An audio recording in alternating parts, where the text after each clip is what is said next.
Stiamo facendo? Abbiamo preso il primo volo fuori dall'Italia. Cosa vi manca di più in assoluto di quando tutto era normale? Sarà un po' scontato, però a me manca viaggiare. Mi manca terribilmente prendere un volo e poter andare altrove. Quella sensazione di volare. Ecco, non è proprio questo che intendevo per volare, però avete capito, dai. Nessuno avrebbe mai pensato che da un giorno all'altro non sarebbe stato più possibile prendere un volo e viaggiare per chissà dove. Ma ormai da più di un anno è così.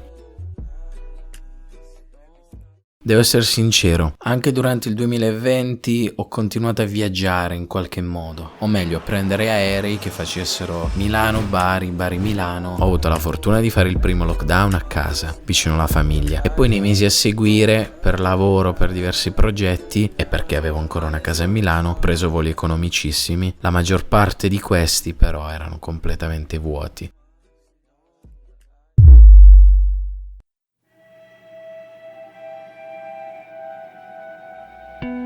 Fra settembre e dicembre ho preso altri 3 voli, ma era nell'aria già l'idea di una seconda ondata. I casi aumentavano, cosa che poi effettivamente è avvenuta, e gli aeroporti erano in questo stato.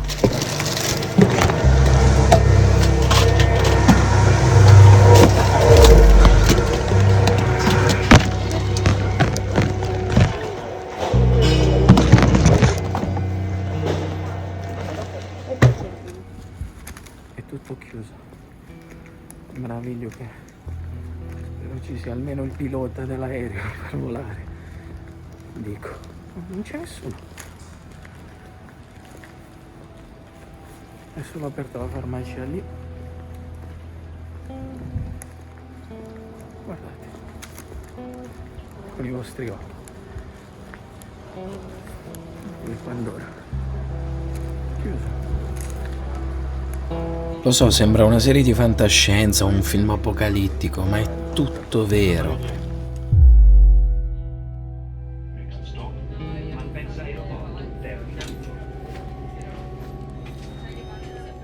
Ed è così che ho passato le giornate a Milano chiudendo dei progetti che avevo per lavoro. Ho perso 7.000 euro pur avendo riconosciuto Issam vestito da barbone e sono ritornato ancora una volta in Puglia, trascorrendo il Natale e un Capodanno che tutti noi mai dimenticheremo. Qui non avevamo paura, era soltanto il finale di How I Met Your Mother, ma di che cosa stavamo parlando all'inizio di questo video? Ah sì, viaggiare. Ci torna però, non... Certo che torno.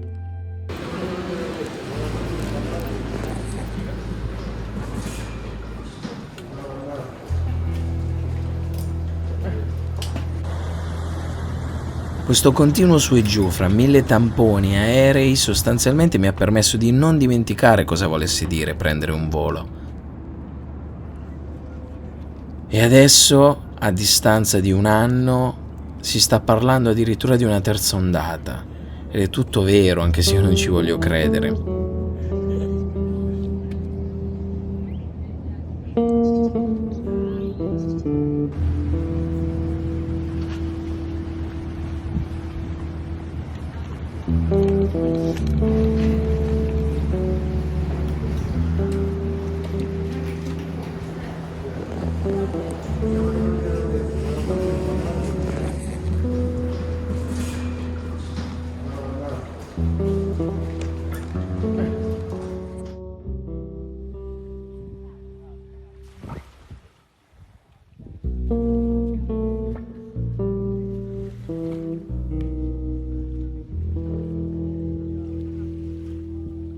Chissà quando si potranno varcare i confini italiani verso mete sconosciute e... Ah no. Ma che Cosa? stiamo facendo? Che stiamo a fare? Stiamo a fare finta. Vai! Rivediamo, 19 febbraio. L'abbiamo visto, Milano, vai! non è che il contrario, no. Milano. Milano, vai! 2 persone? Siamo 2. Andato! Abbiamo preso il primo volo fuori dall'Italia ex Italia. Nei prossimi episodi. Non per dire, ma si intravede il sole. Che bomba, guarda su. C'è. Che poi in realtà, se mi seguite su Instagram, sapete già dove siamo finiti e come abbiamo fatto a partire. Ma questo in un prossimo video.